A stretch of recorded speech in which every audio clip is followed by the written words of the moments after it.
Oi, pessoal, aqui é a Silvia do Camisa de Vênus. Olá, pessoal, eu sou Isadora Almeida. Olá, eu sou o Renan Guerra. Eu sou o Nick Silva. E no programa de hoje, sexo. A gente vai mergulhar nessas relações complexas entre a música brasileira e o prazer carnal para discutir um pouco sobre liberdade sexual, moralismo e outros babados para quem é 18+. Certo, meus amigos transantes? Certíssimo. Mas antes o quê? Renan Guerra! Antes você deve seguir a gente nas redes sociais, deixar seu like gostosinho em @podcastvfsm no Instagram e no Twitter. Engaja bem gostoso com a gente. Se você quer dar aquela engajada mais completa, você pode entrar em apoia.se/podcastvfsm a partir de R$5. Olha como é acessível, é mais barato do que assinar muitos OnlyFans, entendeu? Então, por R$5 você tem acesso a vários conteúdos com bastante antecedência. Participa do nosso grupo fechado para apoiadores no Telegram e ainda participa das nossas gravações ao vivo, não é, Kleber? Engaja e engasga. Olha aqui, ó, quem tá aqui hoje, a Júlia Paterniani. O Thiago Rocha, que delícia. O Jefferson Kozenieski, que tesão. Leonel Moura. O Luiz Ricardo Melo. A Manuela, que delícia de Lima. Que absurdo. E a Tuane Malman. Olha, Malman, é puro pecado essa menina. Vocês já entenderam que hoje é pra tirar as crianças da sala, Proibidão, né? A gente não ouçam proibidão. parte da família. Proibidão. Vamos falar sobre música, meus amigos? Bora. Bom, pra gente começar, vale lembrar que tem uma frase atribuída ao Oscar Wilde que diz que tudo no mundo tem a ver com sexo, menos sexo. Sexo tem a ver com o poder. Dito isso, sexo sempre esteve relacionado com a música. E a gente não tá aqui nem falando de colocar uma trilhazinha chique pra furunfar, que inclusive a gente tem episódio para isso. Então, se você quiser também isso, já tem episódio aí. Mas aqui a gente tá falando sim no sentido de que a música sempre existiu relacionada ao sexo. E aí a gente pode pensar desde os músicos que fizeram canções apenas para comer alguém, até as músicas que eram explicitamente sobre o ato sexual em si. E quando o pessoal mais careta gosta de reclamar dessa relação entre sexo e música, as pessoas adoram dizer: no meu tempo não tinha isso, não tinha essas baixarias antigamente, as pessoas não eram assim. Mas o fato é que o sexo sempre foi tópico essencial na música brasileira e a gente pode notar isso qualquer momento da história. Então a gente pode voltar e pegar canções ali do início do século XX e a gente tem uma série de representações curiosas. Eu acho que uma das mais clássicas que vira e mexe volta na internet é uma marchinha que fez muito sucesso no carnaval de 1920, que a letra é bem de duplo sentido. Posso ler aqui? Na minha casa não se racha lenha, na minha racha, na minha casa não lhe falta d'água, na minha bunda, na minha casa não se pica fumo, na minha pica. O que fica é que pica já era pica há 100 anos atrás, o que eu achei super moderno, tipo curioso. assim. E racha também. E racha também, então. Palavras parecem achei tão super modernos. Então, tem uma pesquisa ampla do Rodrigo Faur, que ele é o escritor do A História Sexual da MPB. Ele faz ali uma pesquisa mais voltada para as canções a partir do século XX, mas ele também tem uma pesquisa meio que compilando algumas dessas letras antigas. E ele fala que desde o século XIX existem letras desse tipo, assim, no Brasil.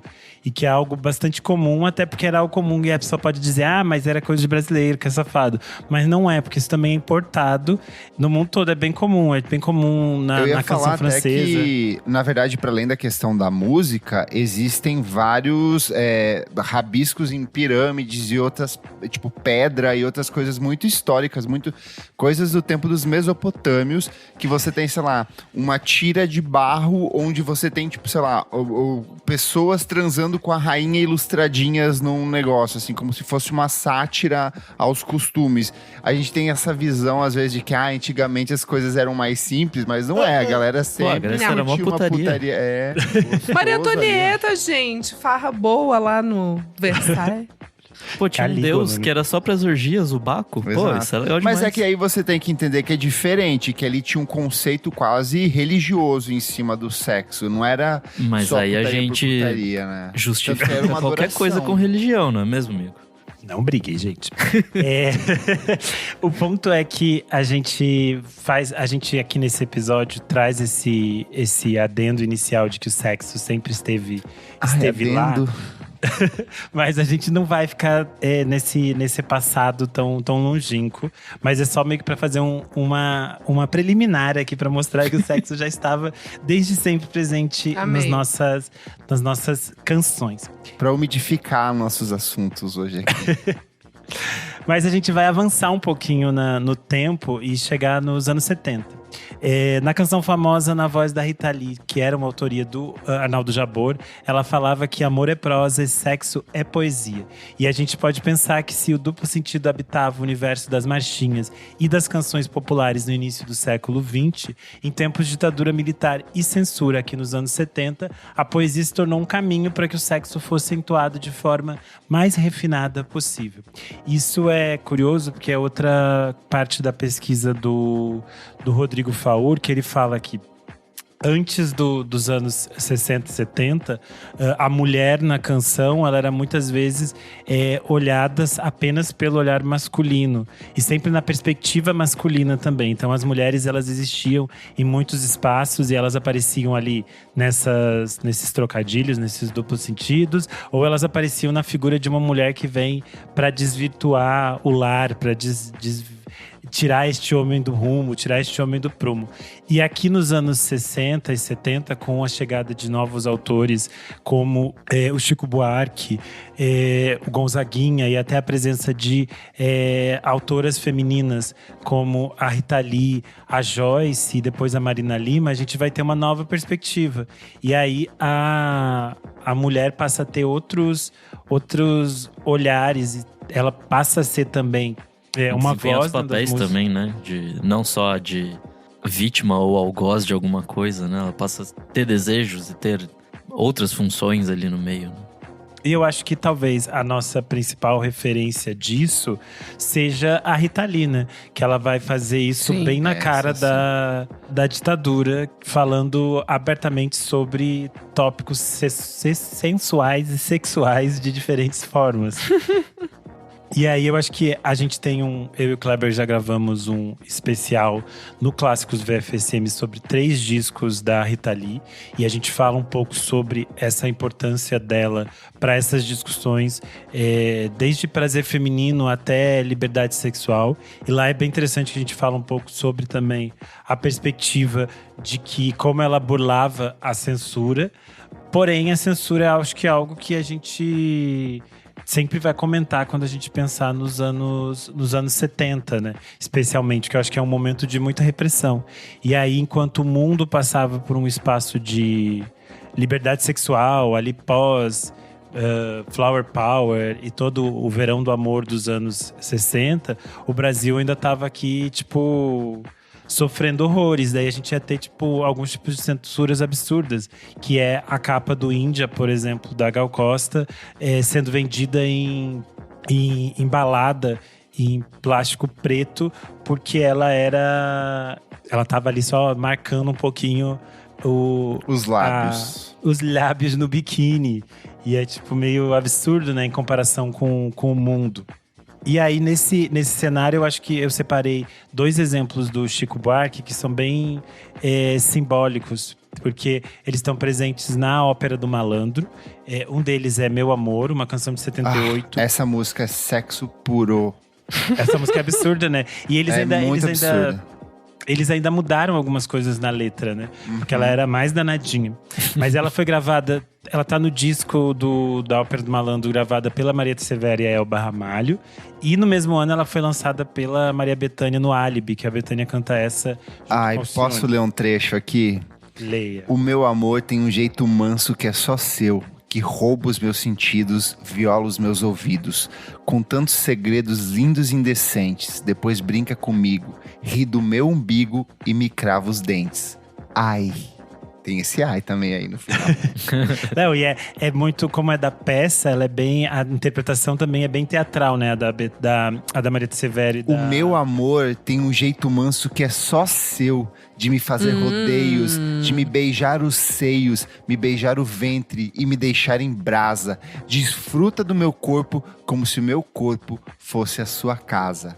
Ai. Então, esse verso específico, ele foi censurado, né? E aí a versão original dele era a seguinte: de me beijar o sexo e o mundo sai rodando e tudo vai ficando solto e desconexo.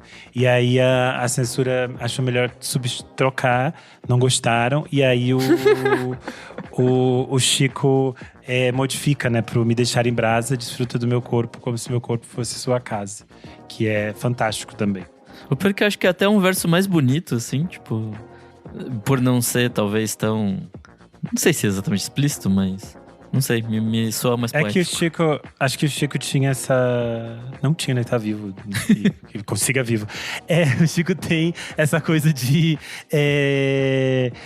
parece que era tipo um desafio pra ele. Se censuraram e complicaram. Ele falava, eu vou deixar de um jeito. E eu vou colocar de um jeito que vocês não vão perceber mesmo. Que tá aí. Isso. Era o prazer dele de deixar passar, assim, conseguir fazer isso. Desafiado ele, criava maravilhas. É engraçado que nessa toada, assim, até o Roberto Carlos, que era um notório amigo da ditadura ali, prestou reverências e tal, ele tem várias canções que também tem um conteúdo sexual bastante ressaltado, mas sempre com essa temática um pouco mais escondida ali, tentando meio que disfarçar. Mas tem uma pra mim que é a melhor de todas, que é Cavalgada. Eu acho essa letra, assim, sensacional. O fato de que ela passou sem qualquer traço de censura ali é impressionante. Eu vou ler aqui um trechinho pra vocês. Vou cavalgar por toda a noite, por uma estrada colorida, usar meus beijos como açoite e a minha mão mais atrevida. Vou me agarrar aos seus cabelos pra não cair do seu galope. Vou atender aos meus apelos antes que o dia nos sufoque. Acho que é bem clássico essas coisas de criar um contexto poético pra falar de sexo, que eu acho que é o clássico do Borbulhas de Amor, né? O Ferreira Goulart respondendo pra repórter aquela pergunta super inocente sobre o que é a música. E aí ele fala na cara de pau: é sobre piroca, minha filha, piroca. E aí é muito engraçado. Mas eu acho que tem, nessas perspectivas, tem uma coisa também de a censura meio que tem uma perspectiva com bons costumes, com uma defesa da família e dessas coisas. Então eu acho que as coisas que mais pegavam eram essa coisa de não poder falar palavrões. Isso eles não toleravam. E eles tinham uma coisa de cortar coisas que eles achavam que levassem para esses caminhos desviantes. E aí eu acho que o mais simbólico disso também tá na Ópera do Malandro e é Geni e o Zeppelin. Sim. Geni e o Zeppelin é a canção que a personagem Geni canta no espetáculo Ópera do Malandro. A Geni, ela é uma personagem, uma travesti.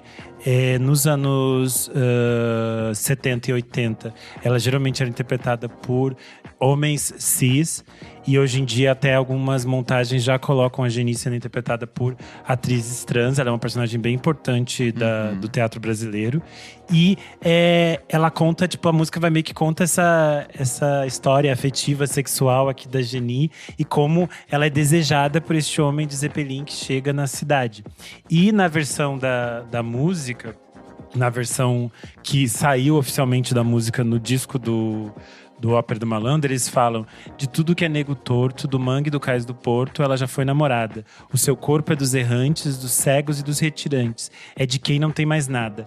Dá-se assim desde menina, na garagem, na cantina, atrás do tanque, no mato.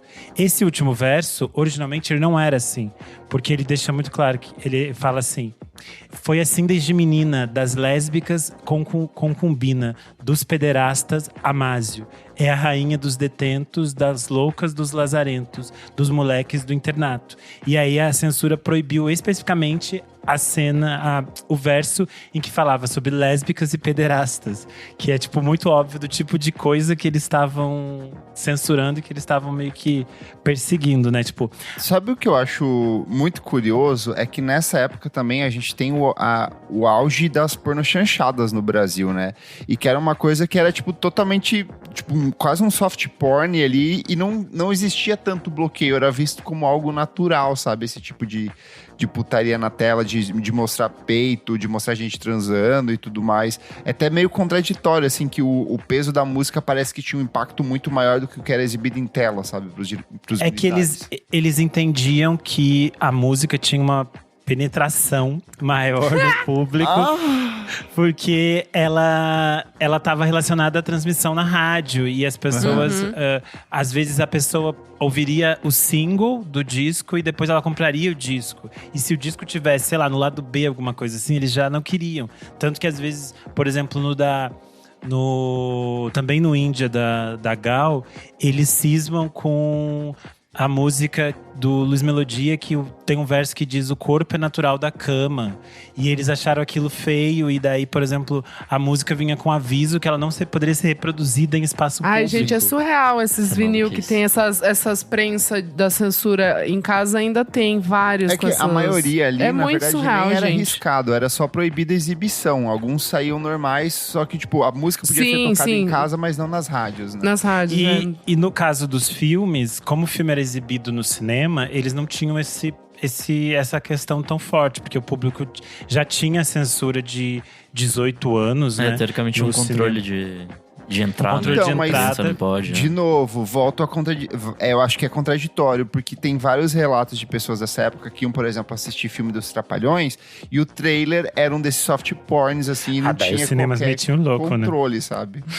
Então, mas isso também é interessante porque os diretores também tinham esses temas que nem, por exemplo, o Chico Buarque. Então, se o meu filme, eu queria meter uma coisa política ali no meio, eu fazia uma cena bem grande de sexo, que eu sabia que eles iam querer ficar atentos àquela cena, iam querer cortar coisas daquela cena para eles não prestarem atenção em outras coisas. Então tinham diretores, por exemplo, o Carlos Rauschenbach, é comum que os filmes dele às vezes tivessem 40 minutos a mais, geralmente, do que ele pensava como filme original, porque ele inseria várias coisas que ele sabia que iam ser cortadas.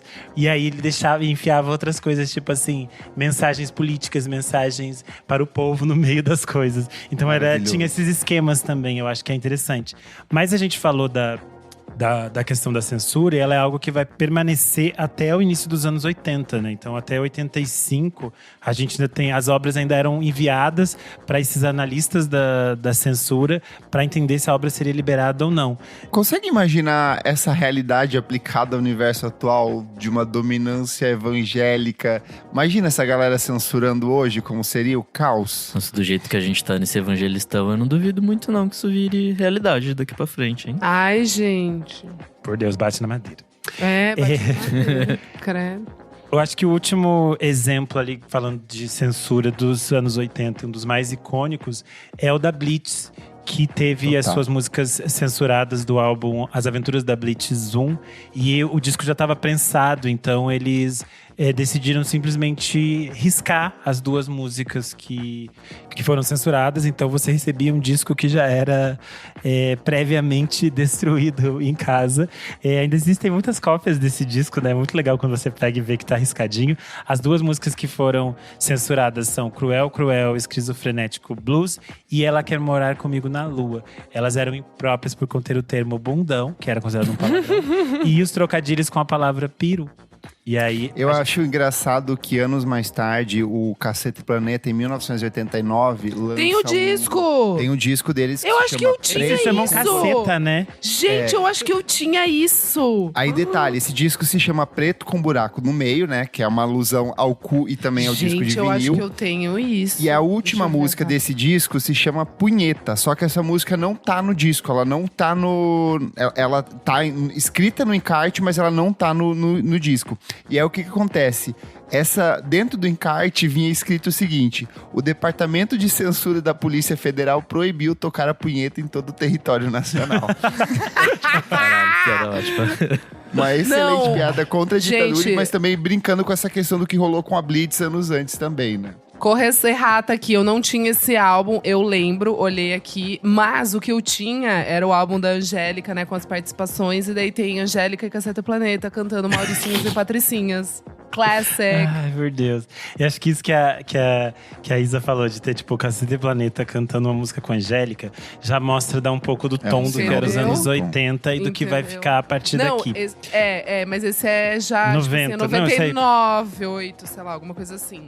Detalhe que ela era da carreira infantil ainda dessa época dela. Não, todos os discos dela são meio infantis, amiga. Ela nunca fez um disco adulto. Mas a Angélica tava o quê? Ela tava tentando fazer aquela transição ali para pegar jovens adultos. Mas é claro que não deu certo, né? Enfim. Mas o fato é que todas as apresentadoras infantis no Brasil, nos anos 80, elas eram hipersexualizadas.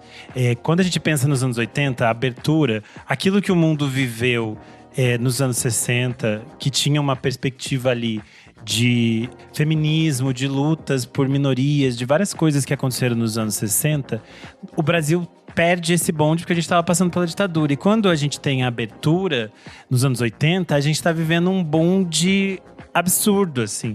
A liberdade chega, tipo, a galope, acompanhada de quilos de cocaína.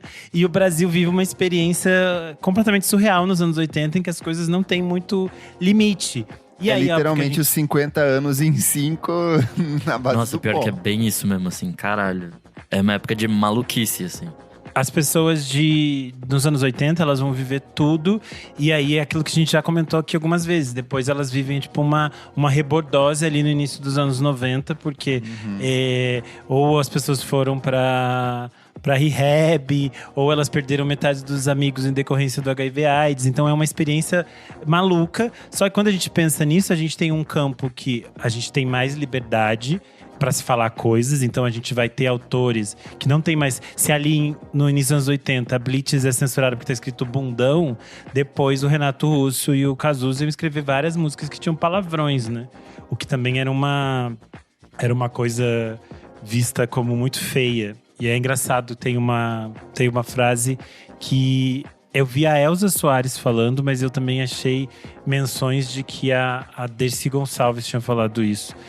Porque quando a Elza lançou o disco dela já aqui, né, o Mulher do Fim do Mundo, alguns repórteres perguntavam pra ela às vezes sobre as músicas terem palavrões. E aí ela respondia que, tipo, palavrão pra ela era fome. E que os palavrões ali na questão de corpo, de sexo, pra ela não significavam nada chocante ou além, que ela falava, a gente tem tantos problemas reais no Brasil, eu vou estar me preocupando com palavrões sendo ditos, é tipo meio complicado, né? E aí nos anos 80, só que nos anos 80 as pessoas perderam um pouco de limite, né? Porque quando a gente tá pensando aqui de coisas que eram pensadas para o público adulto, como é o caso das canções do Legião Urbana, do Cazuza, a gente também tem várias coisas coisas infantis que estavam relacionadas a esse universo meio sexual. Como eu falei antes, as próprias apresentadoras apresentavam os programas em roupinhas mínimas, né? A Xuxa sempre apresentou numas roupas muito malucas. Até ela só foi começar a usar roupas maiores depois, quando ela ficou mais velha, ela tinha liberdade para escolher as roupas que ela queria. Mas nessa época ela só usava, tipo assim, uns maiozinhos super cavados. E aí, acho que um exemplo bem absurdo desse duplo sentido e do sexo numa música, tá numa música do Trem da Alegria, chamada Xaxé Xixó Xuxa. Nossa, essa é maravilhosa. Clássico. Essa é muito clássico. E aí é tipo uma música que o menino, que no caso a voz principal dessa música é do Juninho Bill. Ele tinha 11 anos na época, e que gravou e que tem o clipe. E aí, dentro da música, ele faz um verso apaixonadinho. Posso falar aqui? Pra Chu. E a cada dia mais eu me apaixono e te acho mais linda. Eu fico imaginando, quero ser seu namorado, mas fico com vergonha do meu pai que tá do lado. Você é a culpada do meu banho demorado. Xuxa, xaxé, xixó, Xuxa, há muito tempo eu tô parado em você. Gente, assistam o clipe disso, porque é completamente assim. não é só, é só ele que canta na versão do disco, mas no clipe, eles estão tipo assim num ônibus escolar, e daí todas as crianças estão cantando junto. Você é culpado pelo meu banho de Mas então, eu questiono o quanto isso era.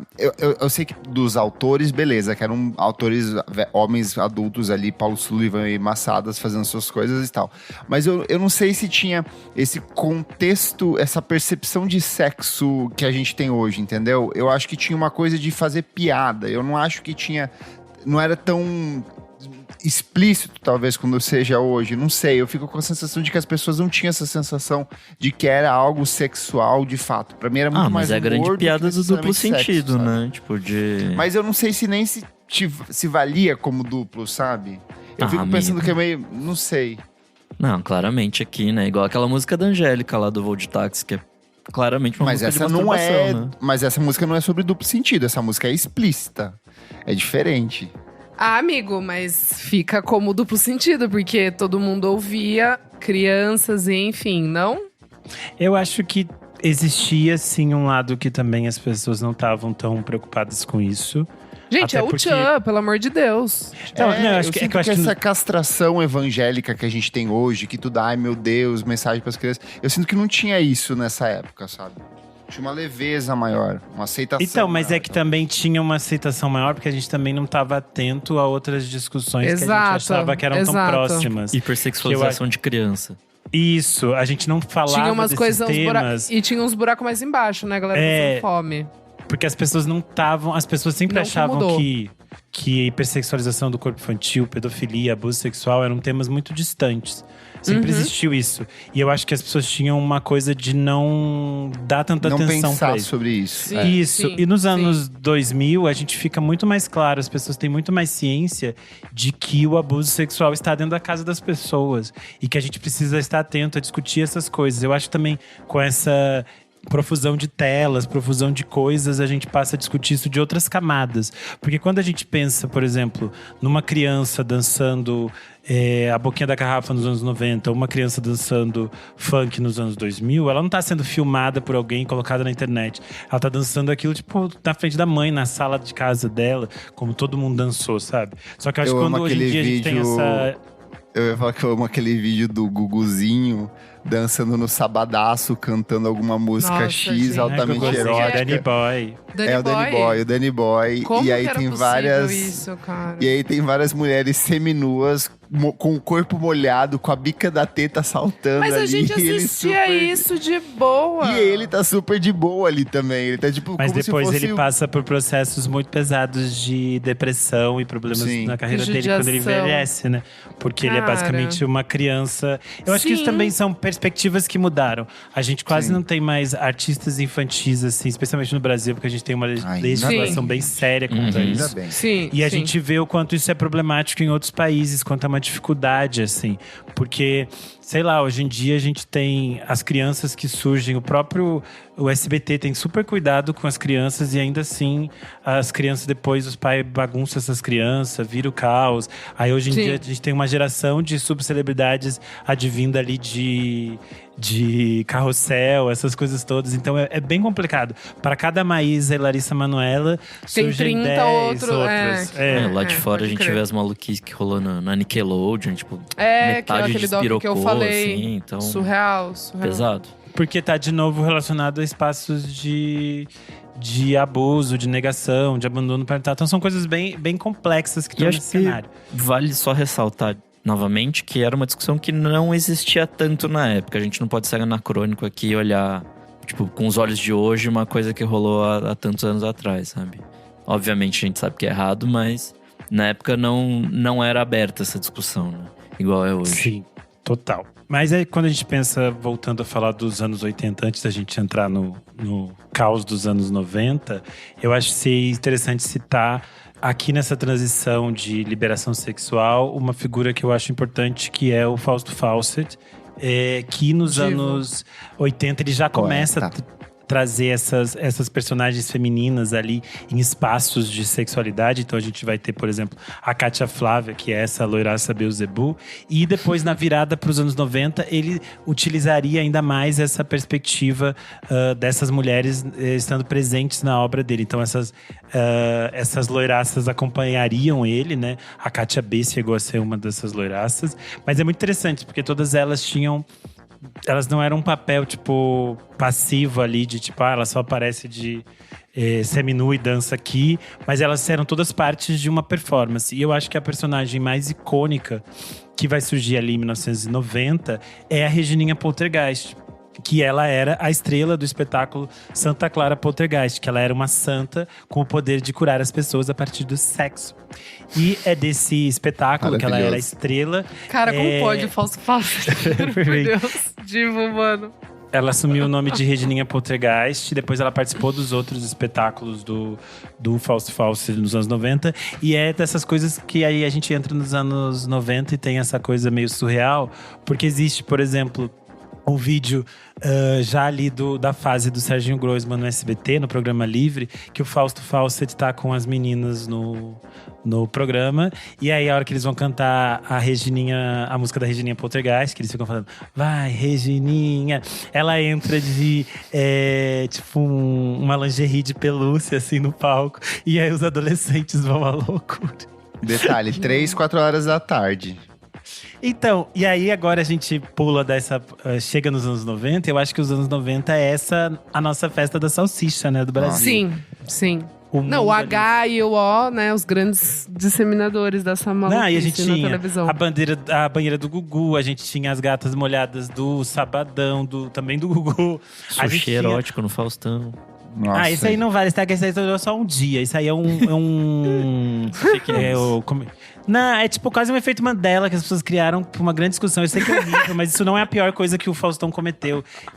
Um sushi erótico é uma coisa clássica. A Samantha de Sex and the City faz. Exatamente. Mas agora o Faustão fez coisas bem piores, sabe? E o ponto é, tipo, eu acho que um imagético clássico dos anos 90 é essa perspectiva de os closes quase genitais em qualquer mulher que apareça na tela, em qualquer programa. Biquíni branco, gente. O que era aquilo? Biquíni branco na banheira. Eu lembro Você de conseguia ver as veias.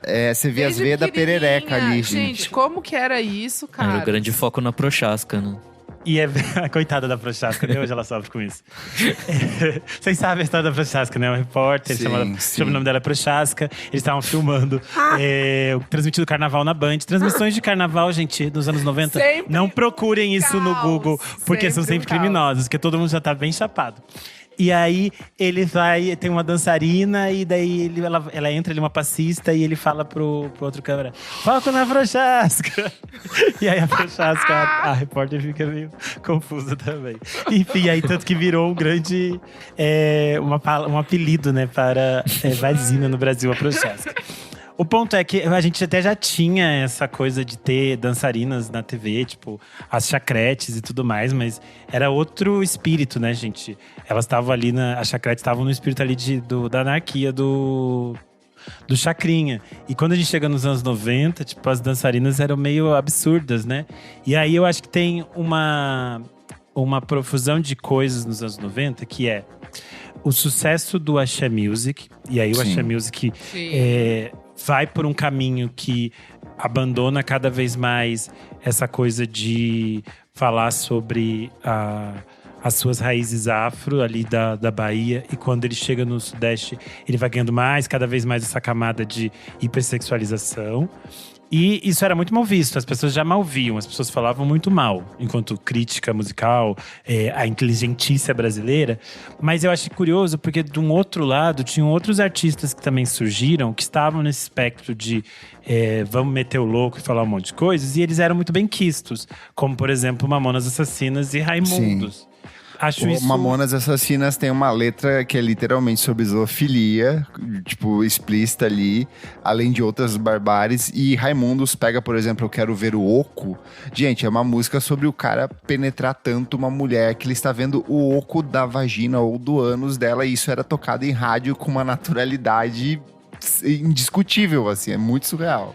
E é curioso desse caráter meio digamos que hipócrita do Brasil, de que isso, quando eles cantavam isso, era tipo assim, it's artístico. punk, it's rock and roll.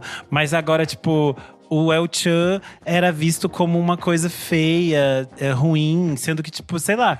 Acho divertidas as coisas do El Chan e sonoramente a construção deles era, tipo, muito boa, gente. Porque a quantidade de hits que o El Chan teve, ele nos levou pro mundo inteiro. Mas é muito louco o quanto era todo um ecossistema. Por exemplo, no domingo, a gente ligava a TV, ia pra banheira do Gugu. Era só isso, e aí, gente. detalhe, as crianças, todo mundo assistindo. E aí, de repente, chegava o El Chan e começava a dançar a boquinha da garrafa com, sei lá, 5, 6 crianças no palco do Domingo Legal. Eu dançando eu dançando. garrafa. Com as crianças em casa. O que era e aí, de isso, repente, caras. cortava pra, sei lá, o Gugu entrevistando a Carla Pérez e ele pega uma revista Playboy dela com o Papai Noel abraçando os Nossa, seios isso dela. era e muito O bom Papai quando Noel eles não iam está divulgar. pegando nos não seios tá dela, pegando isso é nos outra seios, fake ela news. Ela quem tá com ela o peito. Mas isso Ela gerou um quem tá. debate pra quem é jovem, gente. E isso gerou um debate durante meses no Brasil. De que horror o Papai Noel pegando nos peitos de Carla Pérez. Não é. Mas eu lembro, por exemplo, dele abrindo e mostrando ela montada em cima do cavalo. E daí ficava todo mundo pensando… Ela esfregando a perereca no pelo do cavalo, Cara, sabe? era essas coisas que surreal, se tipo, discutiam. as mulheres indo nos programas e elas divulgando a Playboy. Eu lembro que eu ficava muito chocada, awkward, assim, tipo de… Nossa, mas tá mostrando o corpo da mulher aqui e, sei lá, tem um monte de gente na plateia e ela tá, tipo, meio recebendo um parabéns, porque ela… Eu não entendi tinha os ensaios que eram lógica muito, belíssimos. assim, belíssimos, claro. Mas geralmente investimento, as que iam dinheiro. divulgar no Gugu, os ensaios delas não eram belíssimos, porque eram Não geralmente era. as lá do B, assim. Porque se você Como era era o muito nome? cool, Sexy? A Sexy! Nossa, Porque se essa você era pesado. chique, A Sexy era muito surreal, as capas. se você era chique, você levava sua Playboy no Faustão.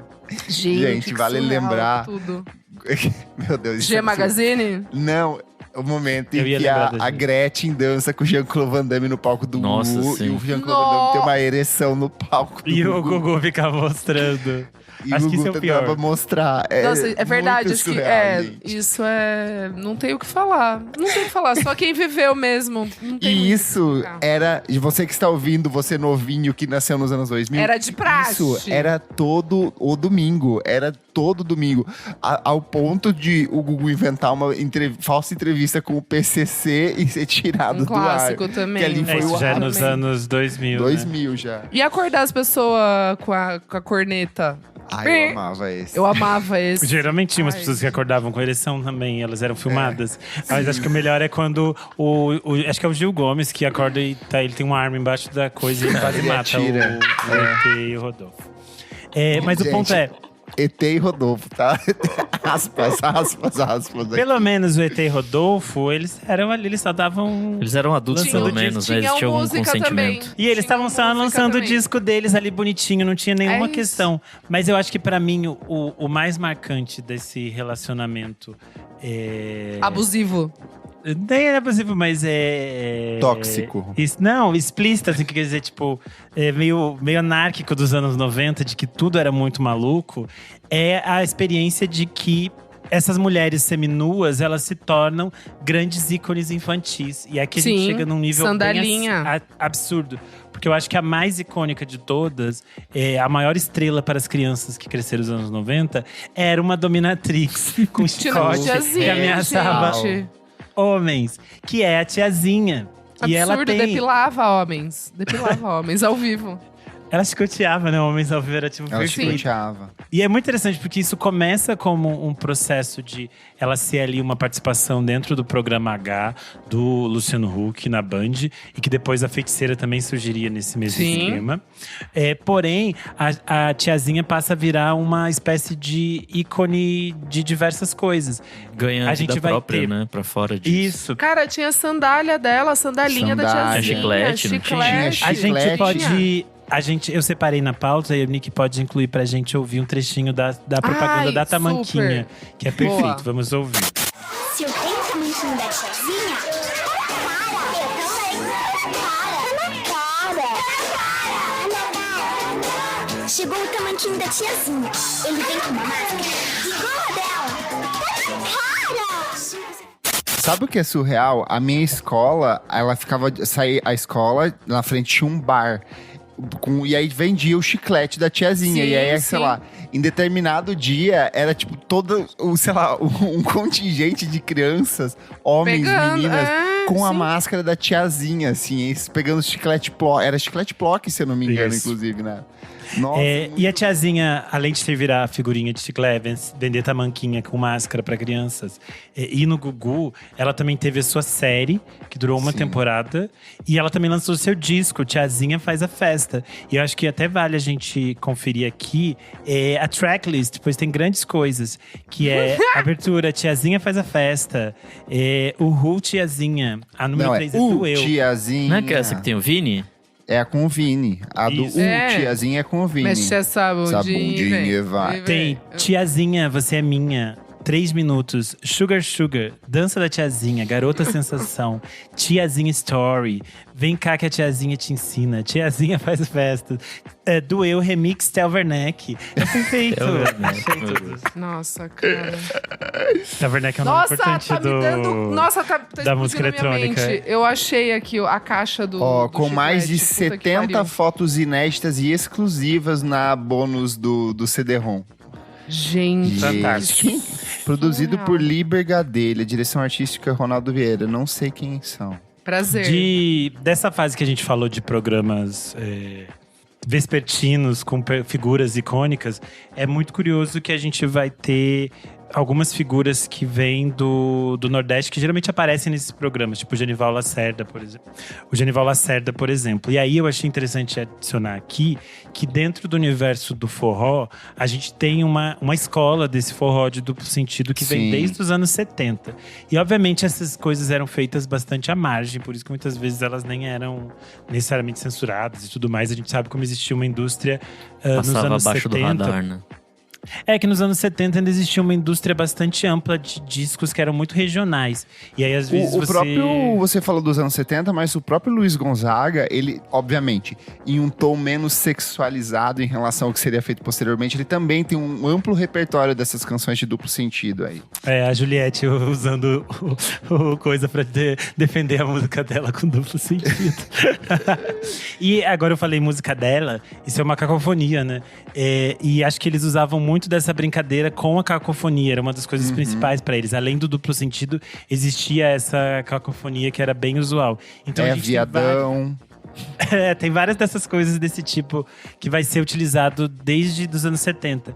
E que nos anos 90 isso ainda fica mais forte com essas grandes bandas de forró que vão dominar meio que a partir daí elas vão começar a crescer cada vez mais para além dos limites do Nordeste. Então são coisas que vão estar pelo Brasil inteiro e são coisas João que também… Gonçalves, Clemilda, Manhoso, Zenilton, Genivaldo Lacerda, Sandro Becker e o maior de todos, Falcão. o campeão dos campeões, Falcão.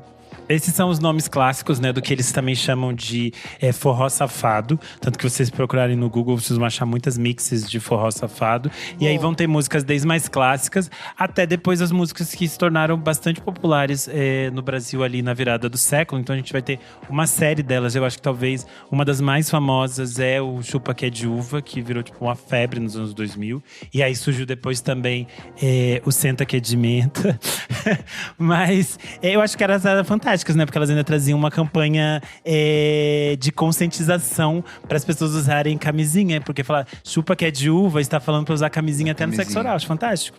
Você falou de alguns nomes aqui, mas não pode lembrar, a gente não pode esquecer também do próprio Tiririca, que ele vem ali como humorista, mas ele vira um fenômeno musical no Brasil também, com esses trocadilhos do Carilho ali e participações altamente sexualizadas no programa do Gugu, inclusive a Manuela Lima colocou aqui. Não teve o babado da Luísa Ambiel ter sido assediada na banheira do Gugu? Sim, todas as mulheres que participaram do Gente, programa do Gugu absurdo, foram assediadas, horrível, gente. Horrível. Dessa fase de que o forró safado começa a fazer muito sucesso no Brasil, é uma história clássica ali, um exemplo clássico desse momento, é a novela Indomada. Na novela Indomada, eles, pra quem não é jovem, eles falavam as coisas com sotaque nordestino, mas ao mesmo tempo… Era um sotaque nordestino, a gente porque era de todo, era tudo misturado, no sotaque da Globo. Por isso eu tô chamando aqui de sotaque nordestino, que não era relacionado a nenhum estado específico. Sim. Globo Coisas. E eles falavam isso misturado com palavras em inglês. E aí, um dos personagens… Oh, shit, my God. Oh, shit, my God! Ai, É um saudade. clássico. Amava. E aí, nessa novela tinha um personagem que era o Cadeirudo, que saía à noite e Cadeirudo, morria atacava de mulheres. E uma dessas personagens, a Luísa Tomé, ela saía de noite pela janela da casa dela pra tentar ser atacada pelo Cadeirudo. É um Mas plot, Cadeirudo era gente. uma mulher. Era um Mas plot você só bem descobre no problemático. final. Mas é um plot bem problemático. E ela falava uma palavra muito específica, que ela falava… Oh, shit, my God, I need you, nha. E ela ficava repetindo muito isso. Nossa, Aí você- é verdade! E aí, existe uma música do Mastruz com Leite, que foi feita especificamente pra trilha dessa Nhanhar. novela. Que eles ficam falando, vem, anhá, vem, anhá. E era a trilha da novela. Mas enfim, Nossa, eu são não sabia vários… que vinha daí esse neologismo aí. Eu acho que não Muito. vem daí. Ela populariza, Popularizou, na isso. verdade. É. Tem várias Porque a coisas expressão nessa… já rolava. Isso. Babado. Mas eu acho que tem várias dessas coisas com…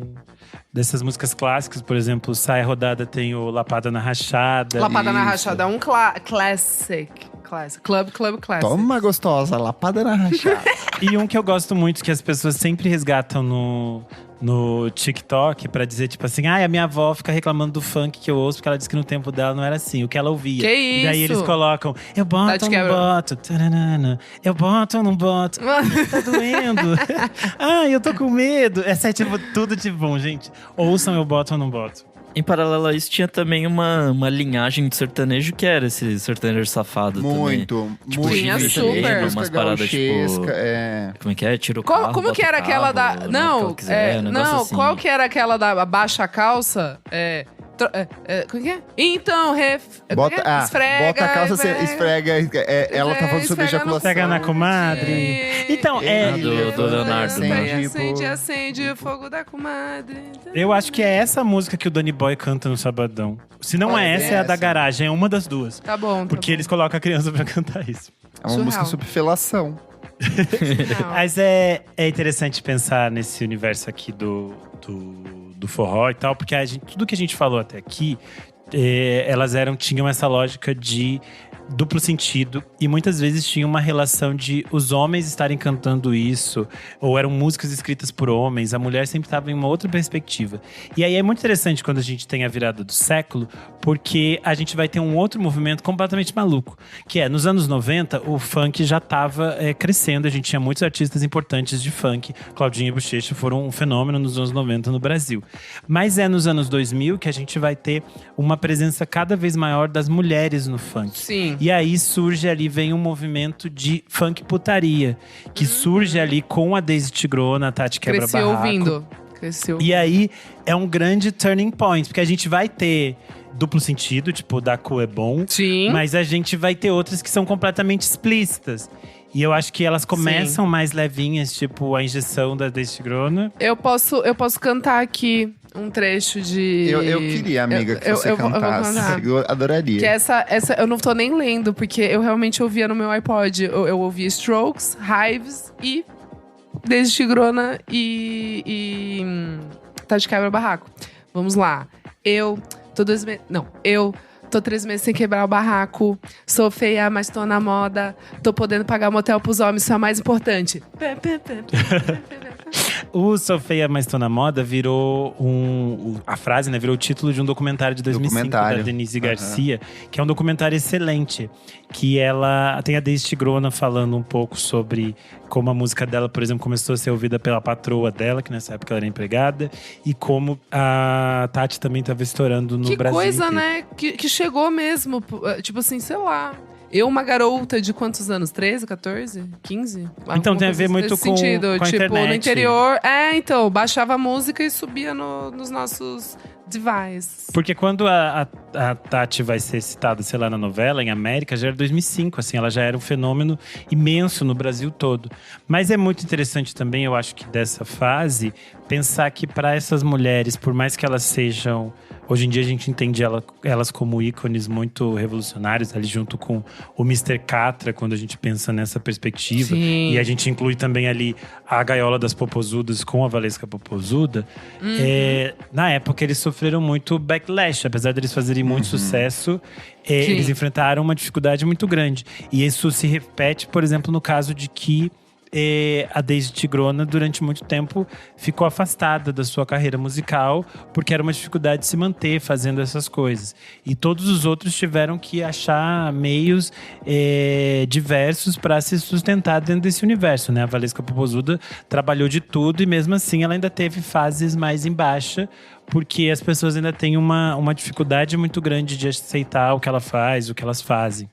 E é bem interessante que esse ano eu gravei aqui no programa o Por Trás do Disco com a Daisy Tigrona. E nesse episódio, pra quem não ouviu ainda, ela fala um pouco sobre essa questão de fazer funk putaria. Como ele é uma coisa que pra ela tá num campo de diversão, de tipo brincadeira. Que ela diz, não é porque eu escrevo todas aquelas coisas que eu faço todas aquelas coisas. Pra mim também tá na construção de um universo, de coisas que me contam, de coisas que eu sei, de coisas que eu vi. Então acho que tem uma perspectiva muito interessante quando ela fala isso também. Coisas que eu sei. O documentário que a gente viu esse ano do Mandelão também é a mesma coisa, assim, de refletir, cantar uma realidade também, mas às vezes é meio no lúdico, assim, nem 100% acontece. O DJ Hamemes é um que fala bastante disso, assim, as pessoas chegam nele e acham que ele vai, tipo, sei lá, gozar na frente das pessoas. Né? Tipo… E ele é o cara mó de boa, ele é nerdão, ele é super na dele, assim. Eu acho que existe um lúdico dentro do funk, uma coisa de uma diversão que as pessoas ainda têm um certo moralismo ao olhar para isso. E é um pouco compreensível, porque a gente passou ali, a gente falou dessas discussões dos anos 90, nos anos 2000 a gente passa a ter discussões mais complexas de vários temas. E eu acho que o próprio funk entra nesse universo, porque enquanto a gente tem essas mulheres que surgem cantando as suas coisas e da forma que querem, tipo a Daisy, e ela tem uma certa dificuldade, às vezes, de conseguir manter sua carreira, a gente vai ter um outro universo que são o das mulheres frutas, que viram um fenômeno nos anos 2000. E elas surgem a partir do MC Creu, que tem a dança do Creu, que é basicamente dizendo Creu, Creu, Creu, Creu, Creu. E tinha a Mulher Melancia.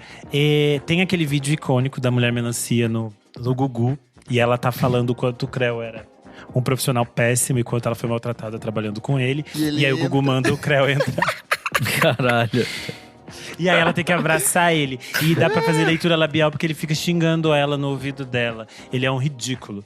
O ponto é, dessa época aí das mulheres frutas, a gente vai ter, além da Mulher Melancia, a Mulher Jaca, a Mulher Moranguinho, a Mulher Melão, a Mulher Maçã, a Mulher Pera, e a Mulher Abacaxi, a Mulher Cereja. E nós temos a variação, que é a Mulher Filé. Tudo. Nossa senhora, quanta coisa, né, gente? E é meio absurdo, porque elas, tipo… meio que… A Mulher Filé não entra naquela época que a Friboi faz o comercial com o Roberto Carlos, ela começa a ganhar popularidade aí? Antes? Ela é antes. É porque ela era um filé, a Yanni. Ela era fantástica, eu adoro a Yanni. Todo dia que tá calor, eu uso Tá Calor, Tá Quente. Ela é a melhor personagem de Alguma o Lucky fazenda, Ladies. possivelmente. O Lucky Ladies, primeiro, porque eu adoro o Lucky Ladies. É um reality show só com mulheres funkeiras. Eu criei vários GIFs disso, até hoje existem na internet, sou muito orgulhoso disso. E ela também é excelente na Fazenda, porque ela vira amiga da Andressa. E ela é, tipo, aquela amiga na saúde, na riqueza, na doença, na pobreza e todas as coisas. Ela está. Porque ela está lá quando ela e as irmãs Minerato estão lá quando a Andressa lança sua Playboy, estão lá quando a Andressa lança seu livro contando sua história de conversão.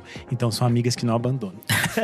Mas acho que, voltando a essa coisa dos anos 2000, acho que a internet também tem um ponto muito importante de disseminar esse tipo de música, né? Porque, igual a Isa falou, tipo, do nada ela foi impactada e, sei lá, tinha no iPod dela. Acho que isso muda bastante a forma como uma coisa que a gente já fala sempre aqui, mas muda bastante a forma que a gente consome música, né, a partir dos anos 2000. Então a internet abre ali uma nova possibilidade e cria novos nichos, porque se nesses anos 2005, 2006 ainda não era exatamente possível viver só dessa música, eu acho que chegando mais agora, perto do nosso tempo, né, é mais viável fazer música somente nesses nichos, assim. Acho que você não depende mais tanto do mainstream para ganhar algum você dinheiro de sobrevivência. existe de outras coisas. Eu acho que a gente passa nos últimos anos, quando a gente entra ali nos anos 2010, por um universo que o funk vira esse espaço do sexo e da diversidade sexual também, de algum modo, dentro da música brasileira. A maioria dos nossos outros artistas ficam até, parece Fica que muito sem caretas, tesão, na real, né? Ficam muito caretas e tudo fica muito sem tesão, eu sinto assim. Tipo, a MPB parece que perdeu qualquer vício, qualquer Até desejo. aquele episódio que a gente gravou sobre MPB sandálica, eu acho que é um bom retrato disso. Se parece que você desejar o corpo do outro ou falar sobre isso é feio. Quando a gente viu aqui mesmo que existem milhões de formas de se falar isso. E você pode falar isso de formas lindas. Acho que a gente vai ter Mas alguns só uma artistas… coisa, amigo, você tá falando disso nesse sentido, mas a MPB pode ter ido por esse caminho. Por outro lado, a gente tem um sertanejo, que é o sertanejo do estupro. A gente tem uma onda de artistas sertanejos que vão incluir nas suas canções mensagens pró-abuso sexual, embebedamento de meninas e inclusive de exposição de conteúdo erótico dessas mulheres na internet. Tem uma sequência de canções disso. São letras que tentam se apropriar do funk, só que vão para um campo do crime puro e simples, assim. Eu lembro Então, que ali por isso também 2013, existe dentro de alguns submundos do funk. Quando a gente pensa em funk proibidão, também existe esse tipo de universo. Eu acho que são dois caminhos que a gente parte a partir dos anos 2010, que é um caminho que é esse de… o do bem e o do mal. Do crime. Que é esse caminho de pessoas utilizando dessa liberdade, da defesa dessa liberdade para reforçar estereótipos, reforçar atitudes criminosas, reforçar o abuso e a hipersexualização do corpo feminino. Mas ao mesmo tempo a gente vai ter um outro caminho que eu acho que aí é algo que a gente sempre celebra aqui, que é esse caminho de corpos dissidentes cantando também as suas realidades e as suas experiências. E eu acho que o marco central disso tá no Pajubá, da Linda Quebrada e da Jupe do Bairro, que reconstrói essa possibilidade de a gente vai cantar putaria, mas a gente vai cantar da nossa perspectiva. A gente vai falar sobre os homens que são transfóbicos e querem o nosso corpo. A gente vai falar sobre a nossa liberdade sexual, sobre o nosso desejo. Eu acho que isso só cresce hoje em dia, né? A gente tem outros artistas falando nessa mesma toada, então a gente vai ter as Irmãs de Pau, que participaram esse ano aqui do podcast, também no Por Trás do Disco. A gente vai ter a Kate da Voz e as Abusadas. A gente vai ter vários outros nomes que estão indo por esse caminho. Que eu acho que também é um caminho de liberdade, de possibilidade de você entender outros desejos, assim. Que eu acho que é o mais interessante. Vem daí a frase belíssima que é: que cu é esse? Quem quer cai dentro dele, da saudosa Mulher cai dentro Pepita dele. com a Linda Quebrada. A Mulher Pepita também é uma figura muito interessante. Muito. Porque ela surge nesse campo de marginalização do corpo dela. Ela é vista muitas vezes por algumas outras pessoas do funk como uma piada, que não levam a sério o trabalho dela. Sendo que o trabalho dela é excelente. Live at Quintal do Funk, da Fevita, até hoje um clássico. E é muito interessante como ela faz esse caminho de construir uma imagem que… Ok, não, hoje em dia não é o que mais conversa comigo, porque eu gostava dela da putaria, mas eu amo ver ela, tipo, também feliz, tendo mãe, cuidando da família dela, dando as coisinhas de coach dela, toda felizinha. Então acho que também essas possibilidades de criar outras experiências para diferentes corpos, acho que também é um ponto dessa nossa liberdade. Que e passa sabe o que é também… engraçado? O quanto parece que a gente volta para uma sofisticação. Quando a gente chega, por exemplo, na Pablo agora, elas têm altas letras que são de cunho sexual, mas ela passa por essa coisa mais da brincadeira, do trocadilho, desse olhar de novo pro forró e pro brega dos anos 90 e 2000, assim. Então parece que meio que fecha um ciclo, assim, sabe? Sim, acho que esse caminho que a Pablo tem feito é muito interessante também, porque ela traz de novo o triste com tesão ali. Ela tem essa brincadeira com o sexo, com essa forma de leveza, com essa experiência. Sim. Tanto que, mais uma vez, ela também entra naquele esquema de ser uma grande estrela com as crianças, né? Isso Sim. é curioso também. Tanto que nos discos dela, se a gente reparar, não tem… ela nunca fala palavrões ou usa coisas assim nos discos oficiais. Tanto que no disco disco de remixes, alguns artistas usam, né, palavrões. E aí é muito engraçado, porque a música do Pablo MC Carol, com remix do Cyberkills com a Jupe do Bairro, a Jupe do Bairro fala milhões de coisas pesadas. Inclusive, ela fala: estou com o tesão de 7 Anitas, que é iconic. É muito bom que quando eles estão fazendo, a Frime está fazendo o react do álbum, ela fala assim, ela ouve o da Jupe e fala: eu não sabia que podia falar palavrão, gente. Eu fiz a minha fase clean pra Pablo e a Jupe destruiu aqui.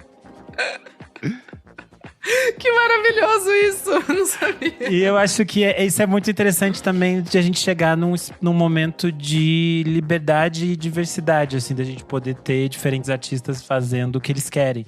Que é engraçado, porque as pessoas falam também num universo de a juventude está mais careta, a juventude está mais preconceituosa, ou várias coisas.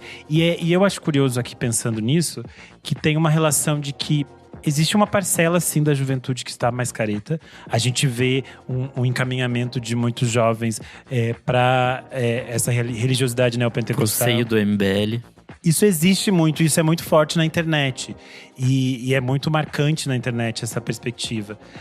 Mas é também muito curioso, porque as pessoas sempre fazem uma leitura por determinados recortes dessas pesquisas, que apontam assim: eles estão abandonando festas para ficar em casa no computador, ou eles não gostam de sair à noite, não sei o quê. Sendo que, basicamente, em São Paulo, por exemplo, para pegar um recorte que é algo que eu estou mais próximo, a gente tem uma grande quantidade de bailes funk que são inteiramente ocupados por jovens, muito jovens. E eles querem um espaço de liberdade, de diversão, de festa, que muitas vezes é negado pelos espaços clássicos. Então, esses bailes são muitas vezes perseguidos. A gente sabe de várias coisas que acontecem, do quanto esses bailes são colocados à margem, são criminalizados, e eles tentam acabar com essa perspectiva. Mas a gente sabe que existe um público jovem que quer se divertir, que quer… Mas tem outro nome, né? Não precisa nem ir pro baile. É uma questão de você pegar e sábado à noite, na Liberdade, ver o movimento do público jovem que tá ali tentando buscar por um espaço de diversão.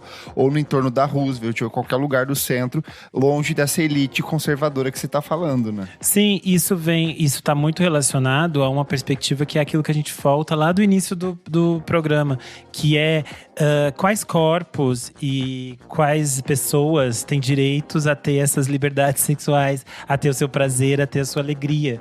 E aí a gente volta para esse mesmo espaço, porque agora esses corpos do funk que são lidos dessa forma negativa, que estão sempre… são colocados nesse espaço de criminalização, parte de um espaço de entender que são pessoas pretas, pessoas pobres, são pessoas LGBTQIA+, todas essas experiências que a gente sabe. E é bem curioso, porque aí a gente tem essa polarização, que eu acho que isso sim existe. Que existe uma juventude que vem muito aberta e muito preparada por vários movimentos que a gente passou, né? Que foi esse movimento ali do universo fora Temer dos anos 2017, que era essa coisa quebrando o tabu. E a gente tem uma outra onda, que é essa onda nascida no seio do MBL, que é tipo o cara que era do bonde do rolê virando o cara do MBL. Eu acho que nossa, isso tá aí o exemplo mais… Mas virar conservador cool agora. E é tipo… maluquice. E as letras do bonde do rolê eram também bem pesadinhas, né? Sim, graciosas. Outro exemplo, claro, que isso é um movimento geral no mundo todo, é a MIA, que gravou com a Daisy Grona, que se ampliou a Daisy Grona. Hoje em dia apoia o Trump, então acho que é um mundo meio maluco pra gente… Mundo fechamos em baixa, né? A gente ia fechar, mas fechou em baixa. Enfim, gente, esquece essa parte triste que a gente falou aqui, dessas pessoas conservadoras. Não, como vai ouvir Daisy Tigrona. Como diz Marta Suplicy, relaxa e goza, esquece ela. Fechamos, amigos? Terminemos. E você transante, não transante, abstêmio, você quer comentar um pouco, fazer parte dessa discussão aqui? Vai lá no nosso Instagram, na edição desse programa, ou no Spotify, na plataforma que você está ouvindo aqui, e deixa seu comentário, a sua reflexão, a sua pensata, que a gente vai ler, olha, com muita água na boca, com muito carinho na próxima edição do nosso programa. Certo, meus amigos? Certíssimo. Vamos pro próximo bloco do programa, Não Paro de Ouvir.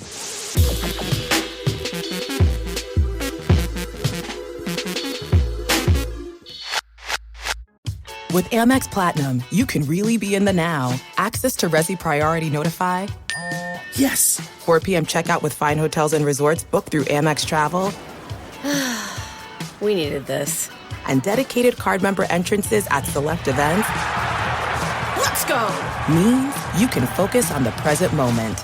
That's the powerful backing of American Express. Terms apply. Learn more at americanexpress.com/withAmex. Card member entrance access not limited to Amex Platinum Card. Chegamos ao nosso segundo bloco, Não Paro de Ouvir. Nick Silva, o que é este bloco?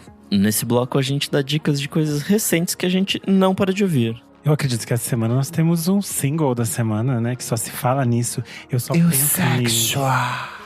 penso nisso, eu não consigo pensar em outra coisa. Ai, o que você achou de Eusexual, o novo single da FK Twigs, faixa título do álbum que ela lança em janeiro de 2025, meu amigo Renan Guerra? Ai, absurdo.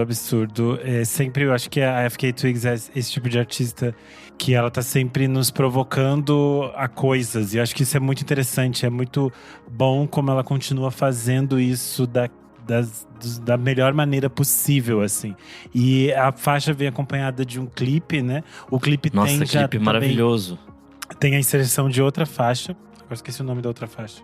Enfim, são 2 músicas no clipe, mas é um trecho de uma música e a música título, né, o Sexual. E o clipe é absurdo, assim, é muito interessante como ela dialoga com meio que muitas das artistas que vieram antes dela. Tem coisas ali no clipe que você vê que é tipo muito diálogo com a Madonna, com a Janet Jackson, com a Bjork. Tem umas coisas assim, tem várias referências que dá pra ver. Mas é muito interessante como tudo ainda é tipo completamente novo e ela tá nos propondo pra que a gente entre nesse universo dela, assim. Então sou muito apaixonado pela dona FK Twigs.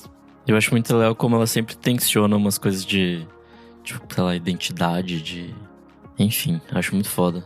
E eu fiquei muito de cara que é só o 3º disco dela, né? Ela tem, sei lá, 70 anos de carreira. É que ela tava fazendo um filme, ela tava lá pronta pra ser atacada pelos críticos de cinema.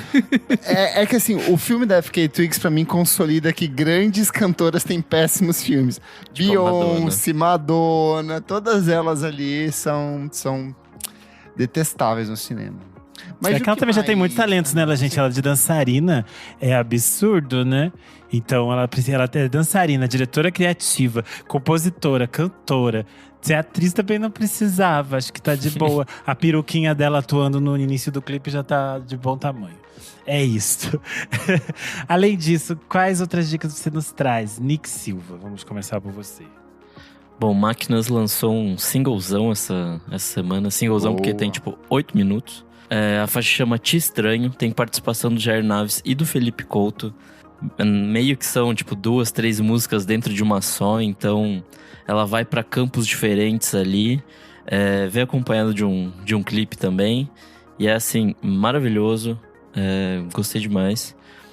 Máquinas é uma banda de Fortaleza, lançou em 2019 O Cão de Toda Noite, que é um descasso. Perfeito, recomendamos aqui. Exatamente. Eu não sei se foi parar na nossa lista de final do ano, mas está na lista do Kleber, do Música Instantânea. Bom demais. Eles têm outro disco também, que é o Lado Turvo Lugares Inquietos. É um grupo de post-rock com experimentação. É um projeto bem interessante, assim, que vale bem a pena para quem ainda não conhece. Minha próxima dica é a Rai, que fez show esse ano aqui no C6. Ela se apresentou em julho no Jazz Montreux Festival. E, enfim, essa apresentação virou um disquinho, um EPzinho. E, enfim, vai ser lançado de forma completa no YouTube no dia 1º de outubro. E, por enquanto, tem um cover de It's a Man's World, do James Brown. E, assim, é uma versão fudidaça. Ela canta pra caralho, uma banda foda.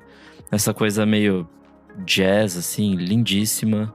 É bom demais, vale a pena. Minha próxima dica é o Joey Badass e a Chloe, do Chloe and Hale. Eles colaboraram numa faixa chamada Tell Me. E é bem boa, assim, é uma coisa meio jazzy, meio R&B, mas vai pra esse campo do rap, né? E é bem interessante. E aí, diquinhas de disco. As Hinds, aquela bandinha espanhola. Ah, muito bom. Elas lançaram na semana passada já, na verdade. Esse disquinho que, enfim, aquele indie rock bem despretensioso, feito por garotas, bem legal. Enfim, vale muito a pena. Porque você acha que som feito por mulheres não é pra se levar a sério, Nick? É isso que você quis dizer? Não, o que eu digo é que… Get her. É um som bem easy listening, assim, não é nada muito complicado, muito rebuscado. Ah, que mulher não produz música complexa, então. A gente acabou de falar de FK Twigs, pô. Tá tomando cu. Foda. E é engraçado, assim, que a banda, que eram 4, só sobrou 2. Mas enfim, elas são muito boas e é muito legal. Minha próxima dica é o The Dare, que também lançou um disco na semana passada com What's Wrong with New York. Puta, pra quem gosta de LSD Sound System, Yes, Think Things e outras fuleiragens ali dos anos 2000, vai nessa É bem um rolê bem deslize, assim, disquinho, sei lá, de 9, 10 faixas, 27 minutos. Eu adorei, é muito bagaceira, mas é muito bom. E é isso. Eu vou furar a fila e vou trazer as minhas dicas. Na semana passada eu esqueci de falar aqui, mas a Ivana Wonder, que é uma drag queen aqui de São Paulo, lançou o primeiro single de seu disco de estreia. A faixa chama Melancholic Blue. O disco da Ivana vai sair só em 2025, mas esse primeiro single é muito bonito. É uma pegada assim meio dramática, que é bem o tipo de trabalho que a Ivana faz.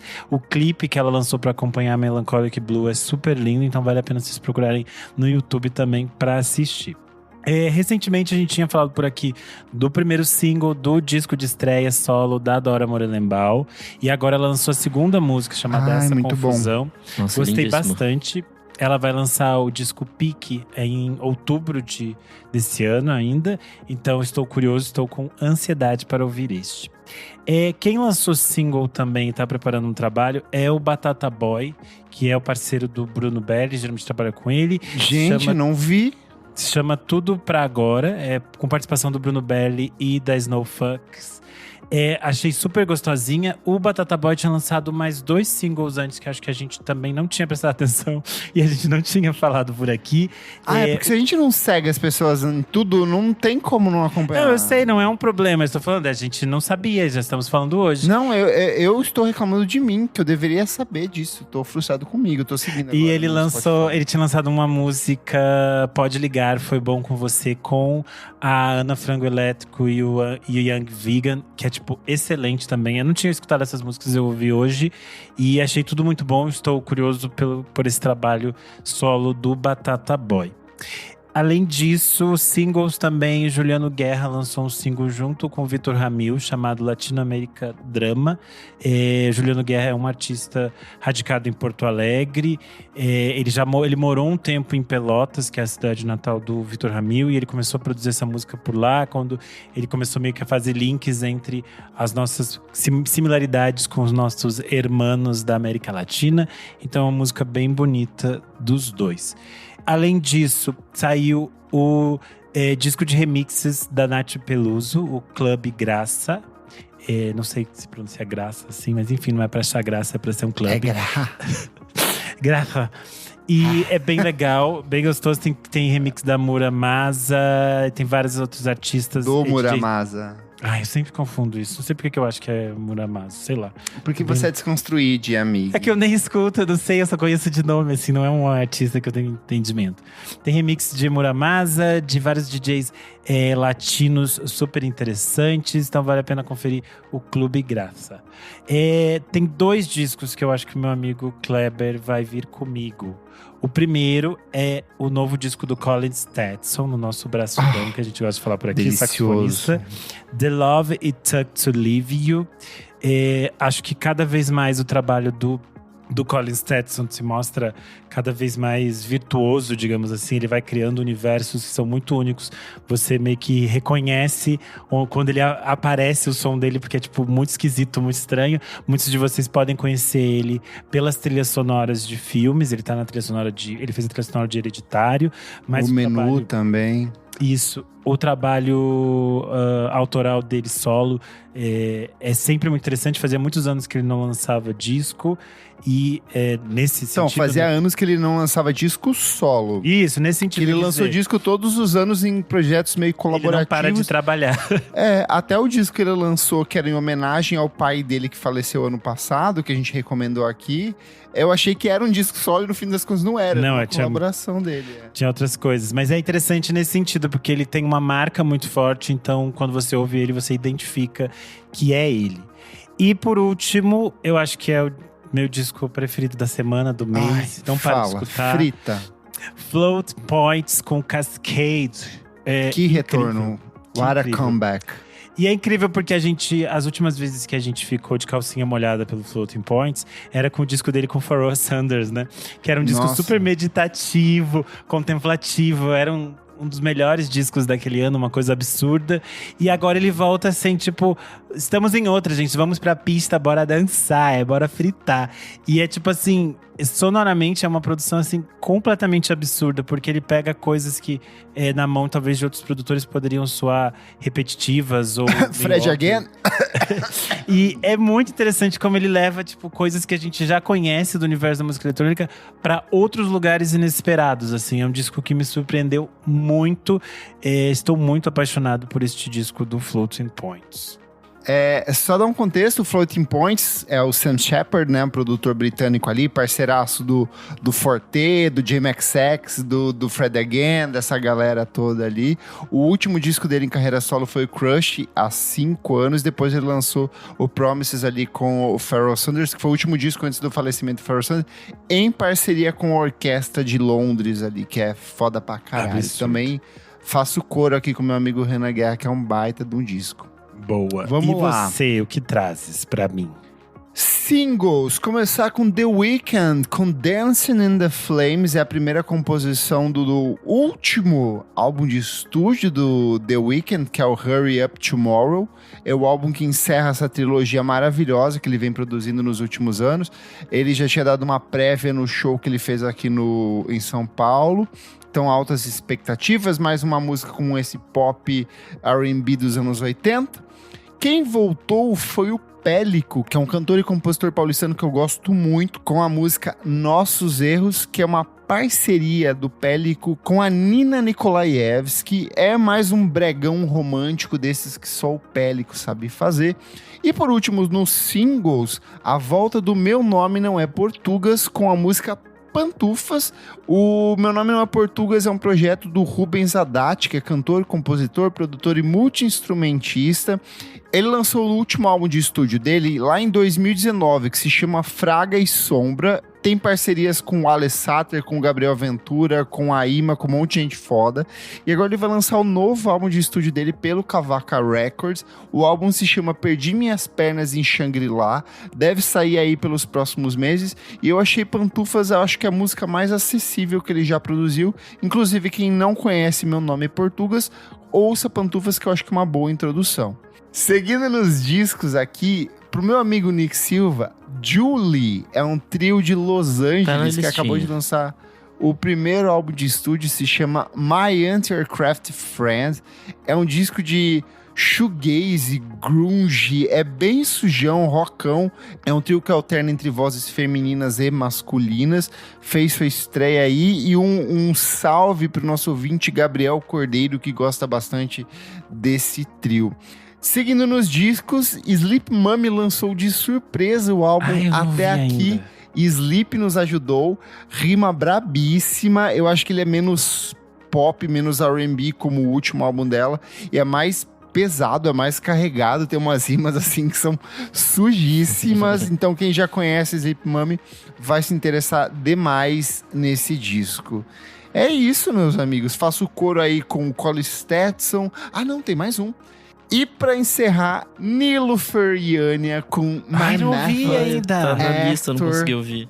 Gente, ela não erra, né? É a rainha maior de todas, mais um bom disco aí na carreira dela. Quem gostou do Painless, que foi o último lá de 2022, agora é torcer para que alguns festivais alternativos brasileiros tragam, né? Quem sabe no C6 Fest, por que não? Vamos torcer aqui e esperar para que os curadores desse festival tragam a nossa Nilofer pro Brasil.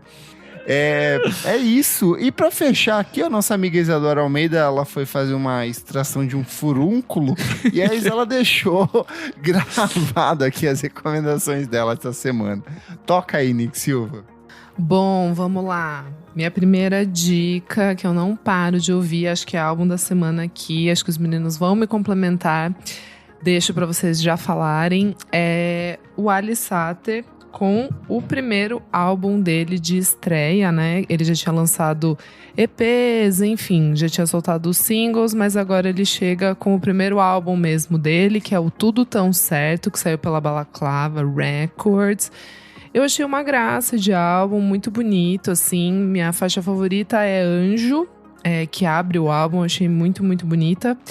Enfim, tem ali coisas de Terno Rei, achei que tem algumas coisas de Terno Rei do começo ali, principalmente dos primeiros 2 álbuns do Terno Rei, né? Mas eu também vejo algumas coisas de música brasileira, assim, tipo, alguma coisa de Djavan, mas ao mesmo tempo uma coisa mais, né, daquela coisa cancioneira, assim, brasileira, que eu gosto bastante. Enfim, meninos, o que vocês acharam de Tudo Tão Certo? Bom, eu também trago o álbum novo do Porches. Eu não, assim, eu gostei. É um álbum gostoso de se ouvir, se chama Shirt. Ele é bem de boinha, assim.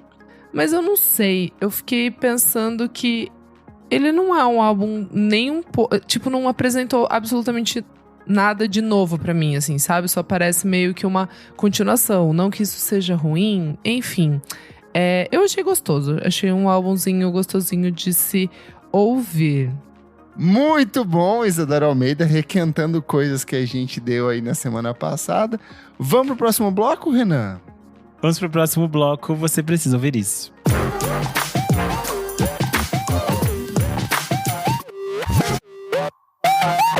Chegamos no terceiro e último bloco, você precisa ouvir isso. Menino Kleberfak, o que é esse bloco? Qualquer coisa.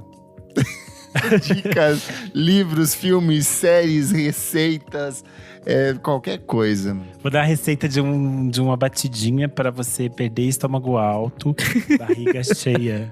Fazer Isso, 20 quilos de é a batidinha da água de chuca. O Renan vai dar. Você vai fazer perder 20 quilos de fezes. Eu perdi estômago alto, barriga inchada, não tem mais. Meu Deus. O que você traz, menino Kleberfak? Eu vi um filme que eu não tava dando nada, eu achei que fosse uma bomba e no Não é pra dar nada, não, é pra ver um filme. Nunca se sabe. Que se chama A Primeira Profecia. É o prequel da Profecia, que é o clássico filme de 1976 do Damien, o filho do demônio, o anticristo. Adoro ali. o Divo. Cara, eu acho que filmes de prequel são quase sempre uma certeza de uma merda. São raríssimos os prequels que são bons, assim, dá pra contar na mão do Lula, daquela que não tem um dedo, os filmes bons. Corta isso, Nick. Mas dá pra contar, é muito pouco, amigo. Raríssimos. E esse filme é realmente bom. A Primeira Profecia é um filme dirigido pela Arkashi Stevenson, uma diretora, uma mulher, e ela traz um olhar feminino pra esse filme, pra essa franquia que tem uma questão muito masculinizada, né, dessas corrupções de corpos femininos. Sim. Em detrimento do nascimento do anticristo, e ela traz essa perspectiva feminina pra dentro do filme, e o filme é muito violento, ele é muito brutal, tem uma cena de um parto que eu nunca imaginei que eu veria uma vagina se abrindo ali pra mim numa tela de cinema, mas ela traz isso pra dentro desse filme. O filme tem a Sônia Braga no elenco, que eu só fui saber depois pesquisando o sinopse, porque nem percebe, porque ela é uma das freiras ali. Ah, é verdade, cara, eu vi notícia disso, que ela tava em vários eu não filmes. Me toquei, eu ela assisti trabalhou o filme, bastante não, esse ano. Isso eu não percebi. É um bom filme. Eu acho que vale a pena assistir os filmes clássicos ali, a trilogia da Profecia. O primeiro, principalmente, assim, eu acho que é um dos grandes filmes da década de 70. Mas vale pelos outros dois ali pra fechar a trilogia. Mas quem não assistiu também vale porque ele tem um drama psicológico ali. Tem umas questões, ele é muito bem filmado, muito bem dirigido. Então vale a pena eu assistir no Max. Inclusive, Max, coloque a trilogia clássica ali. Eu acho que só tem o remake, que é bem, tipo, fraquinho, de 2006. Que eles fizeram de última hora só pra ser lançado no dia 6/6 de 2006. Boa, só ver Cena Guerra.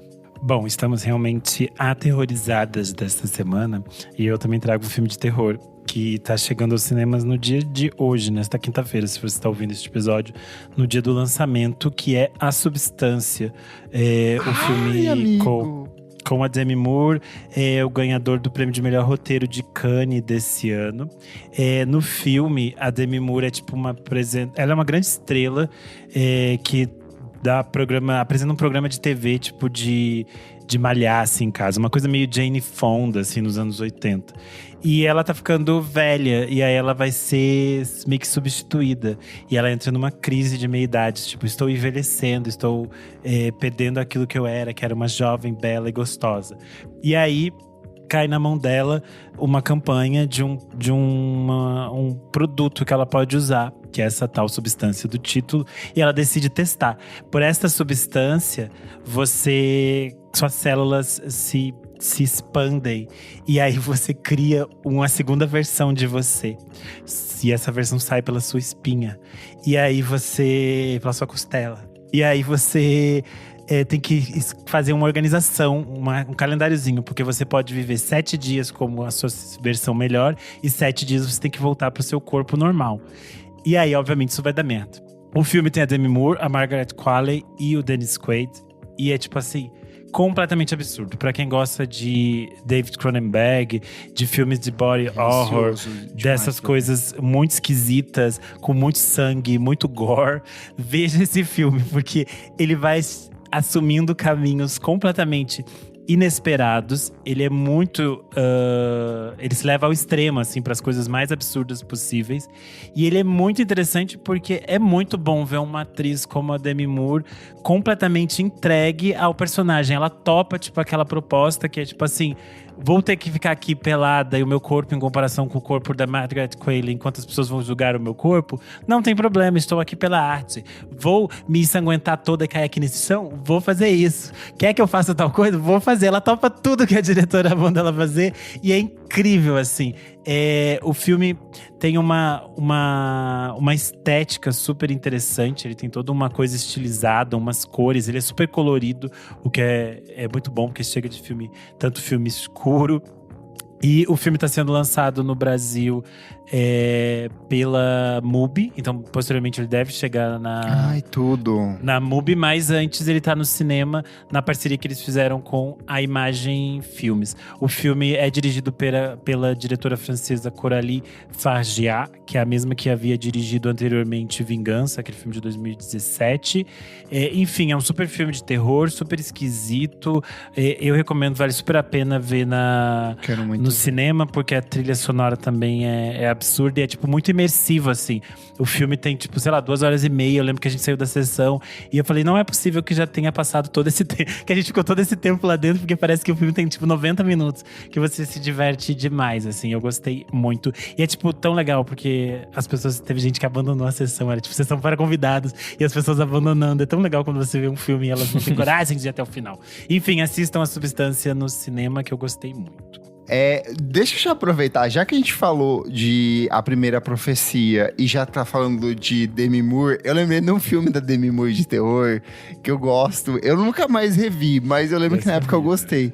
Se chama A Sétima Profecia, de 1988. Já assistiu, Renan? Nunca vi esse.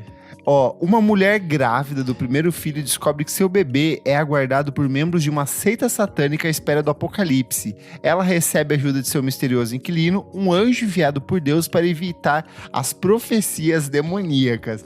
É muito bom esse filme, eu lembro quando eu vi, eu gostei. Tem no Prime Video, chama A Sétima Profecia e é protagonizado pela Demi Moore, mas o resto do elenco é… Então, tem o Peter Friedman também no elenco, mas é isso, assim.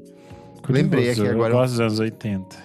É bem anos 80 esse. Filme de terror dos anos 80 é uma coisa muito específica e eu apoio muito que a gente volte a fazer filmes assim, que são camp. E eu lembro que ela estava… eu acho ela uma das mulheres mais lindas do mundo. Não, ela é absurda assim. de linda. E ela estava ainda mais… E ela sempre lindíssima nesse filme também, gravidona, maravilhosa. Não, ela é absurda. E você, Nick Silva, o que trazes pra nós? Bom, hoje tive um dia de blogueira, recebi recebidinhos da Dark Side Books. E entre lá… Recebidinhos, não recebeu o plural, né? Tinha coisas muito legais adaptações em quadrinhos do Robert Johnson, do Thelonious Monk. Mas o que mais me brilhou o olho, que eu ainda não tive tempo de ler, eu só folhei e é lindíssimo, é o The Beatles Yellow Submarine, que é uma adaptação do Bill Morrison do filme lá dos anos 60. Então é aquela coisa super colorida, super chapada, super lisérgica, baseada no filme, né, que foi lançado ali na época. E assim, é lindíssima, a arte é absurda.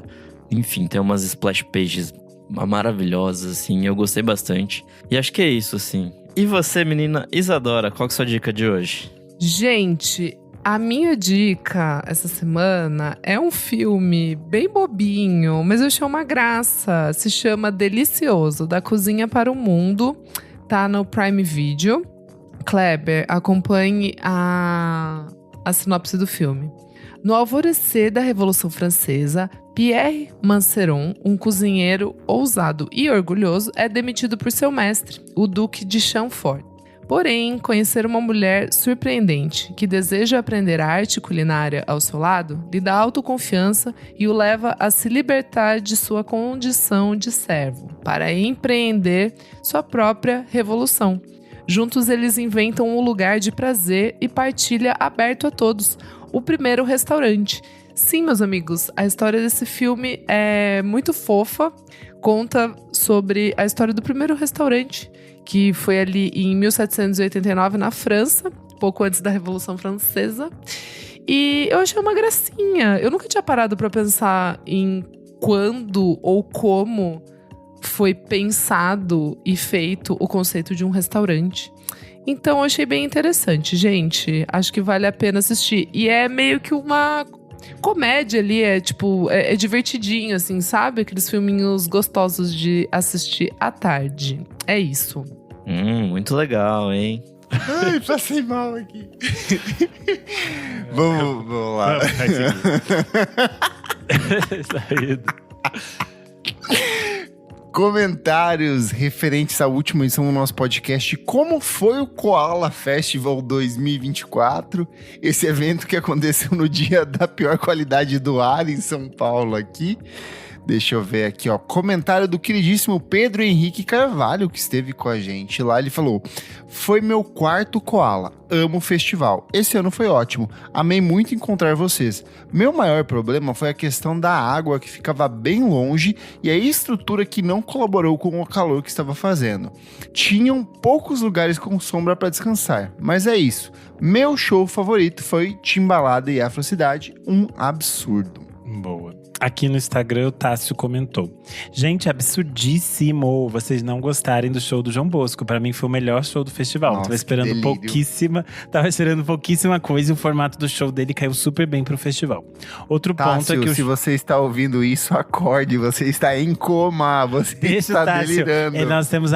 Abrimos espaço para os nossos ouvintes trazerem opiniões diversas. Ele falou assim: outro ponto é que o show do Planet Hemp tava com uma plateia bem xoxa, risos. Deu até pra perceber o D2 incomodado com isso e até soltando uns comentários irônicos no palco. Mas o show deles foi ótimo. Na minha opinião, rola um distanciamento regional da influência do Planet Hemp para São Paulo. Acho que no Rio de Janeiro funciona mais, mas posso estar louca. Eu acho que você está louca, tanto que o Planet Ramp escolheu São Paulo pra gravar o último DVD deles aqui no Espaço Unimed, que é o lugar mais coxa do mundo. Verdade. E quem foi, falou que foi, assim, surreal de bom, assim, todo... Primeiro que não dava pra ver nada de tanta fumaça, mas dizem que foi muito bom. Quem conseguiu ver? Quem conseguiu ver, viu.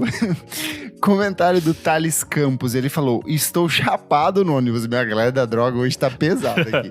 Estou chapado no ônibus, indo pro Rock in Rio, mas com saudade já do Koala e pensando... Houve uma enquete entre vocês para saber se iam de Threads ou Blue Sky ou ambos? Amo vocês. Estamos em ambos já. Falamos. Estamos em ambos, mas é que o Clever foi pro outro. E como disse a Tânia Tumulto, as pessoas que nós perdemos para o Threads, talvez nós nunca mais encontraremos. Nós estamos distantes, nós estamos separados. E eu vi outro tweet que era assim, um Blue Set, né? Que era assim, dizendo: as pessoas que foram pro Threads, talvez elas nunca voltem, porque talvez elas não estavam do nosso lado, elas só nos abandonaram. Essa que eu deixo a mensagem pra você. Aqui no Instagram, Tô usando o sapatênis e pensando seriamente em votar no Pablo Marçal. A gente tá lá fumando cigarros enquanto taca a cadeira uns nos outros no nosso Blue Set. Enfim, o L2 Borges comentou: fui em todos os dias, apesar de não ter conseguido assistir as primeiras apresentações por causa do horário mais cedo dos shows. Poder voltar pra casa sem me preocupar com transporte, porque sabia que o metrô ainda estava aberto, foi uma delícia. Nem todo festival se preocupa com o horário do transporte público, isso sempre ferra quem mora longe. Agora, sobre os shows, apesar dos pontos que foram apresentados no episódio, concordo com todos. Gostei bastante da maioria das apresentações que vi. O show do Terno poderia ter mais tempo por ser headliner do dia e tal, mas foi lindo. Mesmo assim. E o show do Planet Ramp foi um encerramento animal. Saí de lá acabado, mas tive que dar um gato no trabalho pra poder me recuperar na segunda. Viu? Ele mostrando O que é dar um gato? Faltar, Tipo, ou dar um perdido. Você inventar uma desculpa. Tipo assim, ai gente, não acredito que eu tô com uma diarreia. E você tá lá ressacado na cama, entendeu? Eu pensei que ia usar droga. Tipo, eu dei um gato, peguei um coisa de energia pra me eletrificar e ir pro trabalho, sei lá. Não. Onde você tirou isso? Não? Não sei, talvez Você as drogas. achou que era dar um raio, não é isso, Cleber? Dá um brilho, é outra coisa, amigo. Achou que ele pensou no gato de luz, ele pensou um raio, dá uma raiada. Mas não é isso. Você usa tanta droga que você começa a imitar o gato do Faustão, sabe? Não é isso. Tem comentário ainda mais aí? Senão eu vou ler outro aqui. Tenho. Pra fechar aqui, ó, tem um comentário da... Peraí, que isso é sério. Comentário da Joyce Alane. Ela mandou mensagem pra gente por DM aqui. Obrigada por falarem sobre meu show no Koala no podcast de vocês. Que bom que gostaram, queridíssimo. Achei um amor. Ela tá seguindo a gente. Um beijo, Joyce Alane. Showzão. Aqui no Instagram, pra fechar, o Marques.f comentou: fui sábado e domingo e curti, mesmo com o calor infernal. Orquestra Rumpeless foi bem legal, mas no meio do show o auditório já estava esvaziado por causa da timbalada. E aí o L2 Borges novamente aqui respondeu a ele: a apresentação da Orquestra Rumpeless foi coisa fina mesmo, mas poderia ter rolado uns minutos mais cedo pra não pegar o horário do timbalada. É isso. Aí, ó. Eu sou @KleberFac no Threads e no Instagram, e você também pode acompanhar o meu site musicainstantanea.com.br. Eu sou _Renan Guerra no Instagram e no TikTok. No Blue Sky eu sou Renan_Guerra, porque me roubaram. Você pode assinar minha newsletter, que sai toda sexta-feira lá no Substack. É só procurar por Renan Guerra e você pode ler meus textos lá no Screen Niel. É isso. Eu sou @Nick Silva no Blue Sky e no Instagram. E você lê meus textos lá no Monkey Bus. E não esquece de seguir a nossa amiga @Almeida Dora. Não esquece de seguir a gente nas nossas redes sociais, @podcastvfsm em tudo. Siga a gente na sua plataforma de streaming favorita. E se puder, apoie a gente no apoia.se/podcastvfsm. Por apenas R$5.000 por mês, você pode ter nossos programas com muita antecedência. Participa do grupo fechado para os apoiadores, onde eu mando minha lista de lançamentos semanais, lá toda sexta, 5 horas da manhã. E participa aqui, ó. Hoje aqui é só uma perdição. É só as pessoas de baixa índole aqui, ó. Temos Leonel Moura, Jefferson Kozenieski. A gente nunca viu o Jefferson Kozenieski pessoalmente, né? Não, ele é apenas uma entidade. Nossos ouvintes também não acreditam que ele existe. Talvez ele seja Eva Byte. A nossa Magalu aqui, Jefferson Kozenieski, Leonel Moura, Gabriel Benevides, Tuane Malman e ele que está cada dia mais musculoso, Marco Antônio Gomes. Nosso Muito público deve obrigado ficar por- curioso. Quem só ouve, não sabe, não vê a imagem do Marco Antônio. Agora O ele Marco vai... Antônio Gomes, pra quem não sabe, é o Toguro do Yu Yu Hakusho de óculos. Assim, é essa imagem que vocês podem ter na cabeça. E é o Toguro usando 99% do poder dele na luta com o Yusuke Eu nem sei Urameshi. quem é Toguro, vou ter que procurar. É um cara muito grande, Eu vou ver muito aqui, bom. vou ver. Um cara que é literalmente É que pra músculo. mim o Toguro que eu conheci é o youtuber. Então, o nome daí. dele vem do Toguro do Yu Yu Hakusho. Ah, Muito obrigado pela sua audiência. Até a próxima edição do nosso podcast. Tchau, tchau. Tchau. tchau.